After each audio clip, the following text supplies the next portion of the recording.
So there's been a couple of questions on the group about doing, when you're doing edge-to-edge quilting, about getting things lined up and matched up, and I thought I would just jump on here real quick. I promised Kathy Steep that I would film a quick little video. When you purchase an edge-to-edge design, typically you will need to have two templates, and you can either stitch these off on a lightweight interfacing or stabilizer, and you'll put this in your hoop. You would put it in your hoop and stitch this out, and then mark the dimensions of your hoop so that you can line it up every time. And you would have to stitch out A and B. I just printed this off. You don't have to have software to use Amelie Scott designs, but in my software it will print off at actual size. So I printed this off from my software. But if I didn't have software, I would just stitch it out on stabilizer and cut that out and use it like I'm going to use this. So here's the beginning, and over here's the end on this particular design. And all these designs come in a small, medium, and large. And this is the large. And I've already quilted this row. I started in the center, top, and went down, right down the middle of my quilt.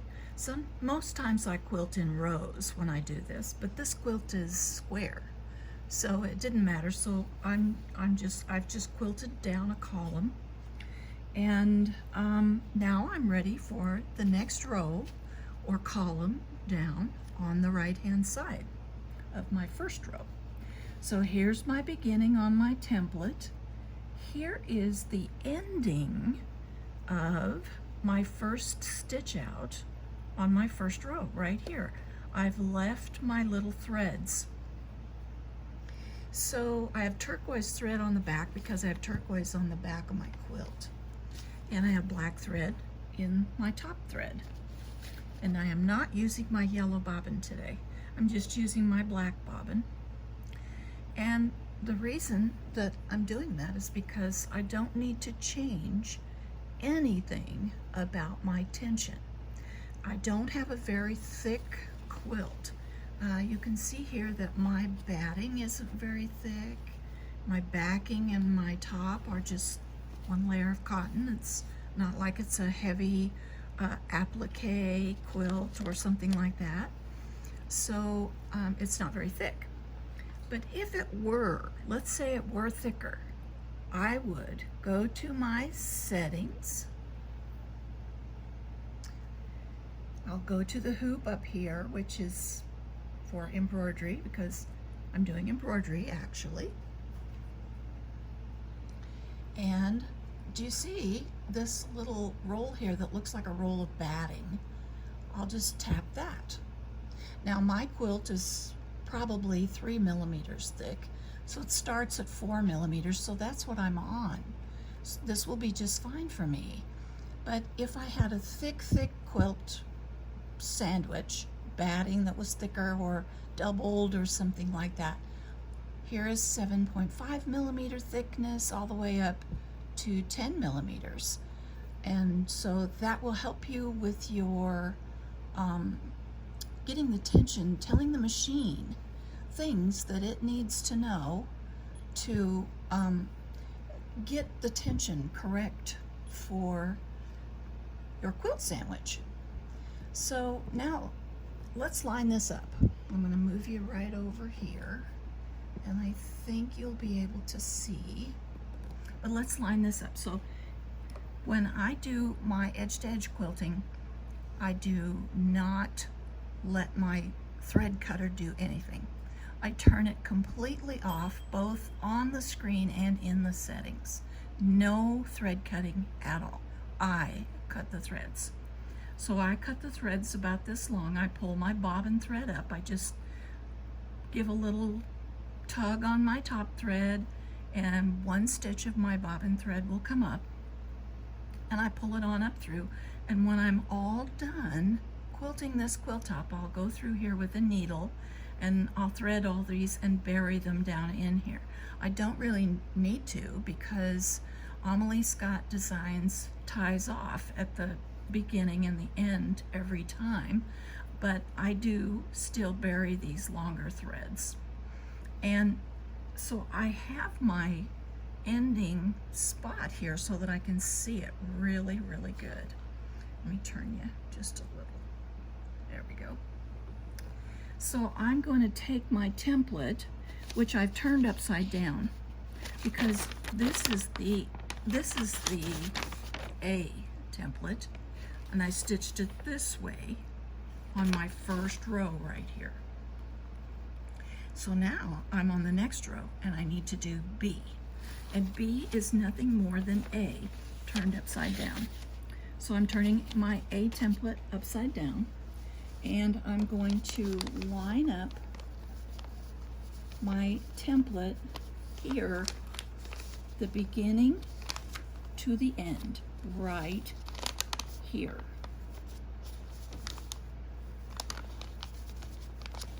And I'm going to put I'm going to make sure it's nice and straight. And on this quilt, since I have got quite a bit of angular patchwork, I can line up my edge with something. If you had a quilt that you didn't have so much easy places to line up, you can use your basting stitches. And I have basted my quilt here with stitch 21, and I think I put it at 4.25 or something like that, and I've basted every 6 or 8 inches all the way across my quilt.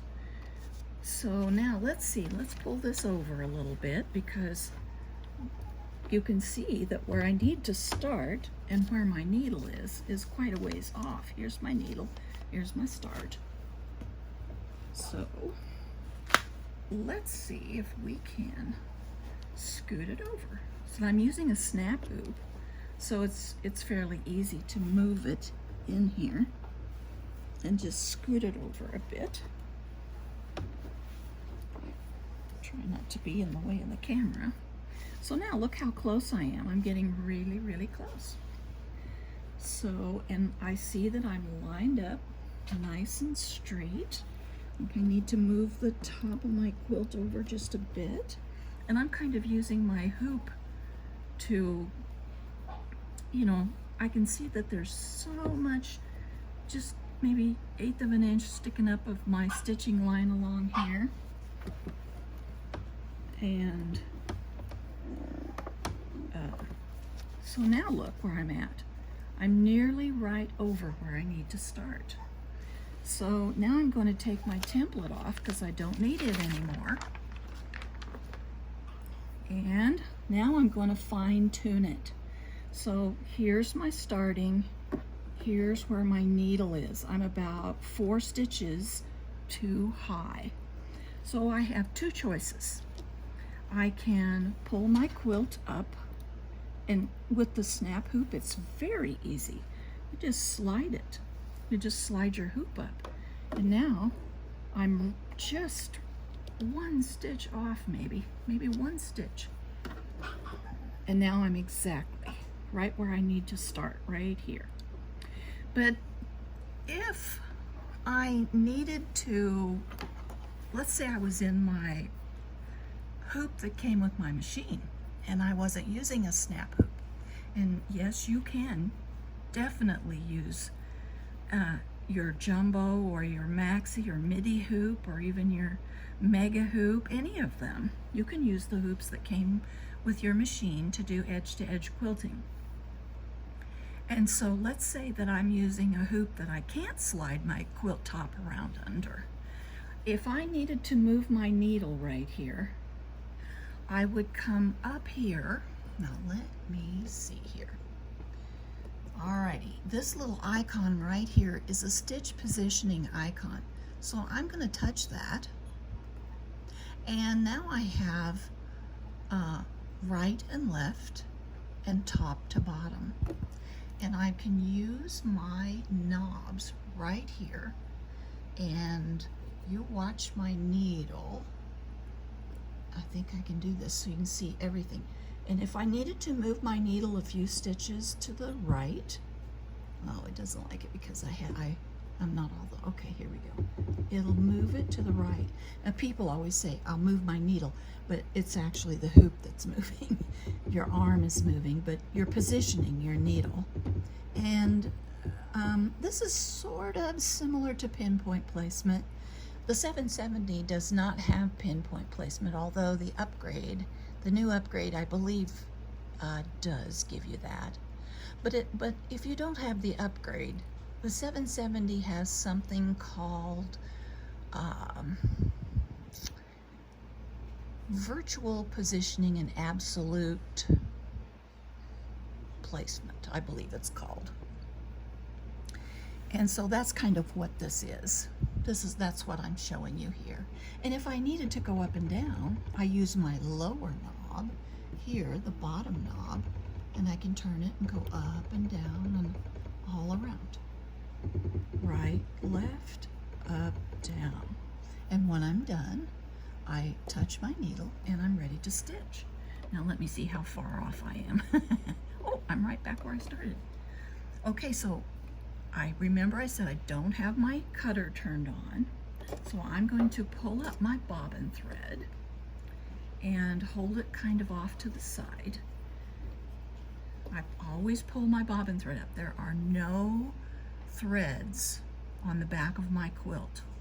There are no thread nests, and my tension on the back of my quilt is beautiful.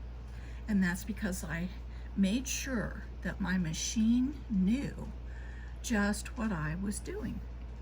So, okay, I'm ready to do my design. So it'll start off and it'll do a little knot, and then it'll just take right off and stitch out my quilting pattern. My snap hoop is going to hold it just beautifully. And I have most of the quilt here in my lap, so there is no drag. And I do kind of, I have my hands underneath it. I do kind of hold it up a little bit, and I make sure that nothing is folded underneath or gets in the way on the side. So I hope this quickie video will help you. And if you have any other questions, please just tag me on the group. I'm glad to help, and I hope everybody has a great evening.